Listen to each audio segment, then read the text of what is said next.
Hello hi, मी संध्या कुलकर्णी. आज म्हटलं तुम्हाला दम आलू दाखवावे. मला करायचे होते तर म्हटलं मग तुम्हाला पण ही रेसिपी दाखवावी दम आलूची. थोडीशी माझी वेगळी रेसिपी, तर म्हटलं तुम्हाला दाखवावी दम आलूची रेसिपी. आणि मला खरं म्हणजे छोटे छोटे मिळाले, पण बटाटे अगदी छोटे छोटे मिळाले. बघा, खूपच छोटे छोटे बटाटे आहेत हे बघा. हे अगदी दम आलूला खूप व्यवस्थित बटाटे आहेत असे मला मिळाले, पण म्हटलं मग करावं. ते मोठे असले ना, फार मोठे असले तर मग खायला पण हे होतात, ते खाता येत नाही व्यवस्थित आणि करताना पण त्रास होतो, ते एवढे व्यवस्थित करता येत नाही. आणि मला हे छान छोटे छोटे मिळाले, तर म्हटलं मग तुम्हाला आता ही रेसिपी दाखवेन दम आलूची. तर आता मी दम आलू करते. हे याला लागणारं साहित्य मी तुम्हाला सांगते की याला काय काय लागते साहित्य.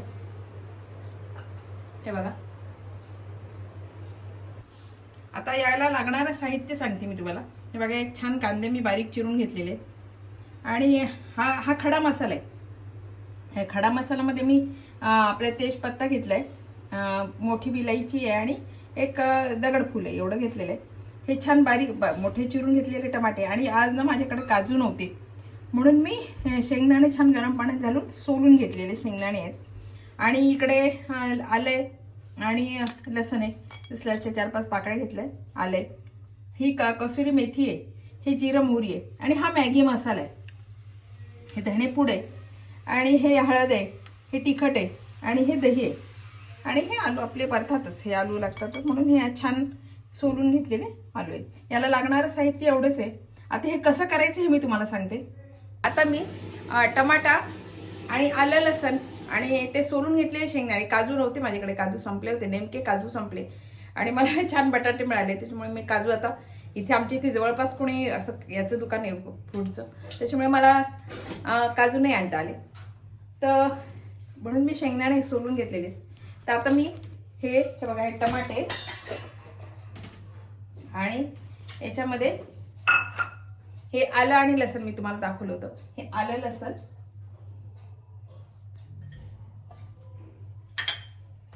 आणि हे इथे ड्रायफ्रूटचं दुकान जवळ नाहीये, त्याच्यामुळे मग काजू नेमके संपले. मला वाटलं आहे पण डब्यात काजू नव्हते, मग मी शेंगदाणे छान गरम पाण्यात टाकले आणि सोलून घेतले. ते हे शेंगदाणे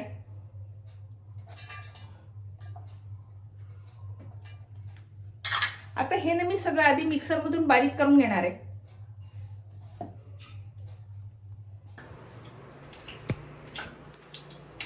हे बघा, हे जे बटाटे आहेत ना, हे मी आता काय करणार आहे,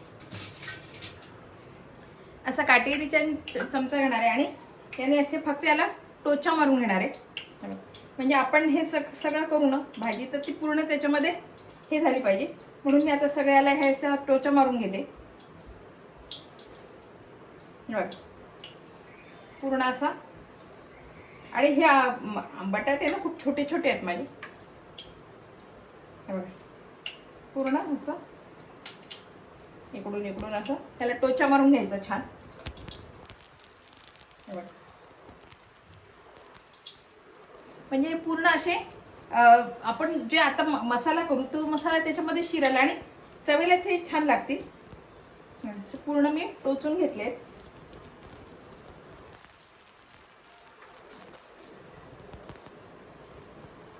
आणि आता जे हे बटाटे आहेत ना, मी कढईमध्ये टाकून छान असे तळल्यासारखे करून घेणार आहे, छान लाल असे करून घेणार आहे.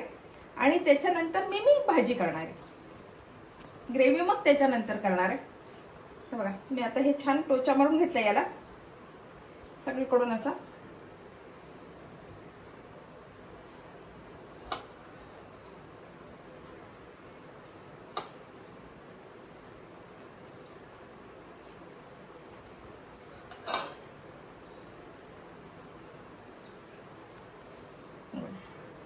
आणि आता मी हे जे बटाटे आहेत मी तळून घेणार आहे.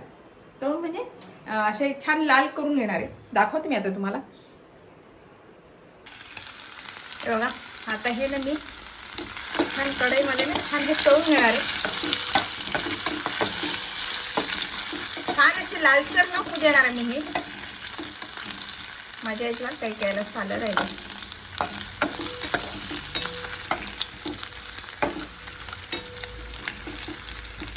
छान हे होऊ देणार आहे.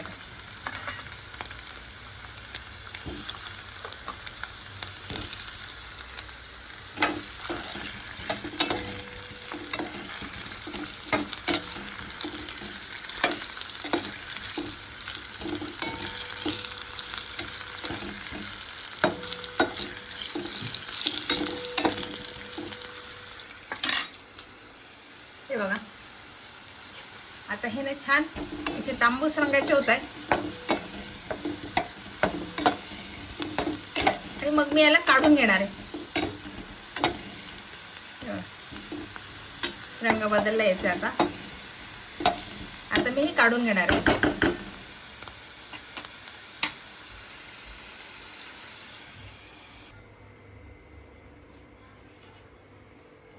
आता त्याच कढईमध्ये मी हे जिरा मोहरी घातले, ती तडतडली की छान हा मसाला मी हा खडे मसाला हा सगळा घालून देते याच्यामध्ये. बघा दगडफूल आहे आणि तेजपत्ता आणि सगळं घातलं. आता मी हा जो बारीक चिरलेला कांदा आहे याच्यामध्ये घालते आणि हा कांदा छान तांबूस रंगाचा होऊ देणार आहे. आता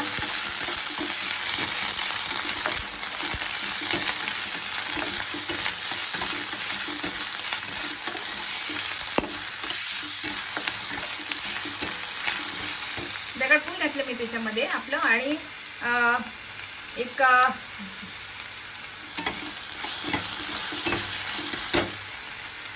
छान तांबूस रंगाचा तेजपत्ता, दगडफूल आणि दालचिनी घातली आणि आता हा कांदा छान होऊ देणार. हे बघा आता हा आपला कांदा आहे ना छान तांबूस रंगाचा झालाय. आता याच्यामध्ये ना मी बाकीचे सगळे मसाले घालते. बघा 1 चमचा हळद घातली आणि हे 2 चमचे तिखट घातलं. आपल्या अंदाजाने घालायचं आपल्याला जसं पाहिजे असं. आणि मग हे 2 चमचे धनेपूड घातली आणि हा मॅगी मसाला घातला. छान परतून घेते.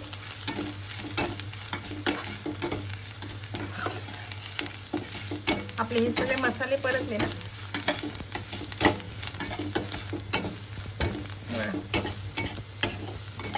छान मसाले परतून घेते आणि याच्यामध्ये आता ही पेस्ट केली होती ना मी पेस्ट याच्यामध्ये घातली सगळी.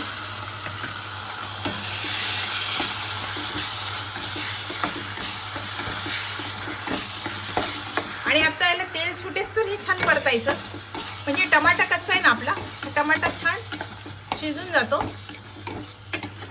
आता याला छान तेल सुटेस तर परतते. बघा आपल्याला छान हे कढईला चिटकत नाही याचा अर्थ याला छान आता तेल सुटले. आता मी ना याच्यामध्ये आधी कसुरी मेथी घालतीये. कसुरी मेथी घातली याच्यामध्ये आणि हे छान परतून घेते. आणि आता ना मी गॅस कमी करणार आहे, एकदम कमी करणार आहे गॅस. आणि त्याच्यानंतर मग हे जे दही आहे ना हे छान मी फेटून घेतलं. आता हे अख्खं दही घालणार आहे याच्यामध्ये. हे सगळं दही घातलं आणि आता हे छान परतून घेणार आहे.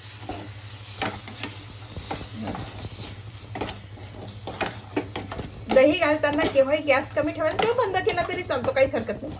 मी थोडा कमी केलाय नाही तर मग दही फुटते आणि भाजी हे होते. म्हणून मग भाजी पाणी वेगळं दही वेगळं असं हे बघी सगळं हे होते. आणि आता याच्यामध्ये मी पाणी घालणार आहे. हे बघा आपल्याला जसं पाहिजे ना असं पाणी घालणार आहे. आता याच्यात मी पाणी घालते. आता मी गॅस वाढवते आणि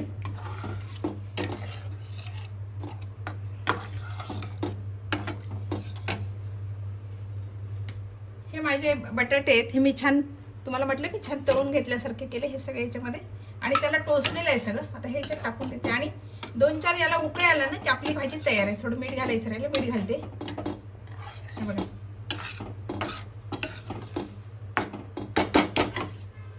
तुम्हाला किती पातळ पाहिजे किंवा किती घट्ट पाहिजे असं तुम्ही करू शकता. मीठ घालायचं राहिलं, मीठ घालते. गॅस वाढवलाय.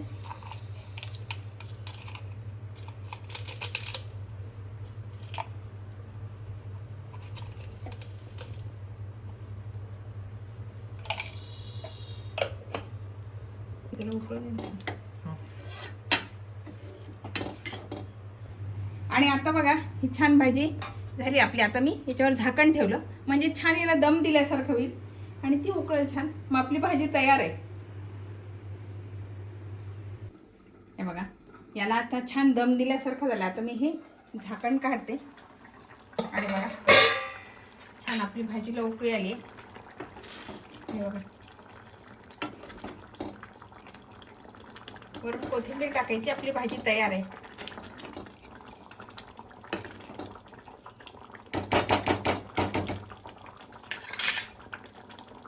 हे बघा आपली हे दम आलू आज तयार आहे. हे तुम्हाला कसे वाटले, काय वाटले तर माझ्या चॅनलला लाईक करा, शेअर करा. आणि तुम्हाला जर माझ्या रेसिपी आवडत असतील ना तर नक्की सबस्क्राईब करा, म्हणजे मला पुढे करायला पण प्रोत्साहन येईल. बाय.